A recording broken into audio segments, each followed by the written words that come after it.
আসসালামু আলাইকুম। আজকের রেসিপি চিংড়ি মাছের মালাইকারি।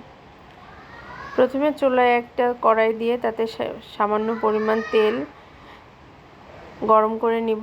এবার এতে 1 কাপ পরিমাণ পেঁয়াজ কুচি দিয়ে ভালোভাবে ভেজে নেব। তারপর এতে 2টো এলাচ এবং 2 টুকরো দারচিনি দিয়ে ভালোভাবে ভেজে নেব। পেঁয়াজটা একটু ব্রাউন হয়ে আসলে 1 টেবিল চা চামচ পরিমাণ আদা রসুন বাটা দিয়ে ভেজে নিচ্ছি। এবার এতে 1/2 কাপ পরিমাণ পেঁয়াজ বাটা দিয়ে আবারও বেশ ভালোভাবে ভেজে নিব কাঁচা গন্ধটা চলে যাওয়া পর্যন্ত। কাঁচা গন্ধটা চলে গেলে এতে 1 চা চামচ পরিমাণ জিরা বাটা দিয়ে আবারও বেশ ভালোভাবে মিশিয়ে নিব। মোটামুটি কাঁচা গন্ধটা মশলা চলে গেলে এখানে সামান্য পরিমাণ পানি দিয়ে নিচ্ছি যাতে মশলাটা আমার কড়াই লেগে না যায়। ভালোভাবে মিশিয়ে এবার এতে শুকনো মশলা দিব, সামান্য পরিমাণ হলুদ দিয়ে আবারও বেশ ভালোভাবে মিশিয়ে নিচ্ছি মশলার সঙ্গে। খেয়াল রাখতে হবে যেন মশলাটা কড়াই লেগে না যায়। আবারও সামান্য পরিমাণ পানি দিচ্ছি যাতে মশলাটা ভালোভাবে কষানো যায় এবং ধরে না যায়। এবার পরিমাণ মতন শুকনো মরিচের গুঁড়ো দিচ্ছি। এখানে ঝালটা আপনাদের স্বাদ মতো দিয়ে নেবেন। বেশ ভালোভাবে নেড়ে মশলাটাকে কষিয়ে নিতে হবে। মশলা যত সুন্দর কষানো হবে তরকারির টেস্টও ঠিক ততই ভালো হবে। মশলাটা কষানো হলে এবার এখানে আমি দুধ দিয়ে দিচ্ছি।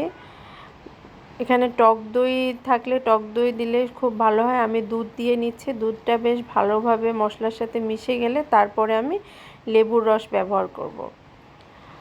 দুধটা আগে দিয়ে মশলায় মিশিয়ে লেবুর রস ব্যবহার করলে দুধে আর ছানা কাটার কোনো ভয় থাকে না এবং টেস্টটাও পারফেক্ট হয়। এখানে 1 টেবিল চা চামচ পরিমাণ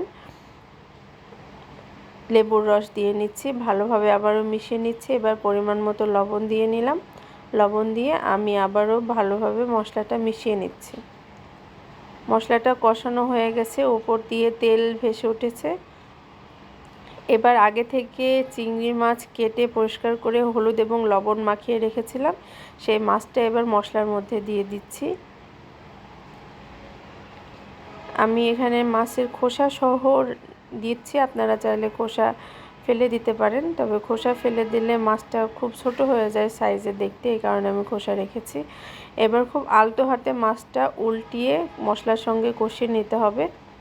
এলোপাথারিভাবে এখানে নাড়া যাবে না, কারণ এলোপাথারিভাবে নাড়লে মাছটা ভেঙে যাবে। যেহেতু আমি খোসা মাঝখান দিয়ে কেটে ভিতর থেকে ময়লাগুলো পরিষ্কার করেছি, এলোপাথারি নাড়ানাড়ি করলে মাছগুলি আলাদা হয়ে যাবে মাথা থেকে। বেশ ভালোভাবে মাছগুলিকে কষানো হয়ে গেলে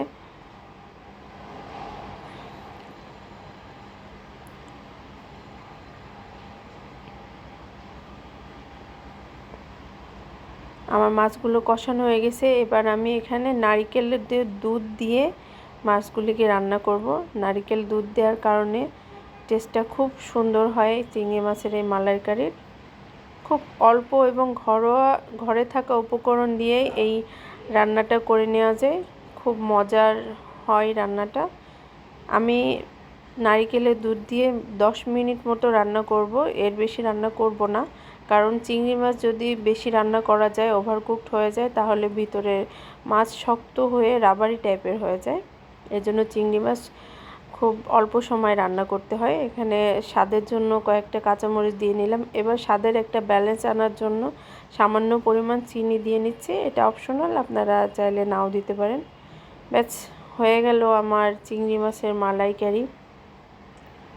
দেখতে যেমন অসাধারণ লাগছে, খেতেও ঠিক লোভনীয় স্বাদের এই মালাইকারি। সবাই নিশ্চয়ই ট্রাই করবেন একবার বাসায়।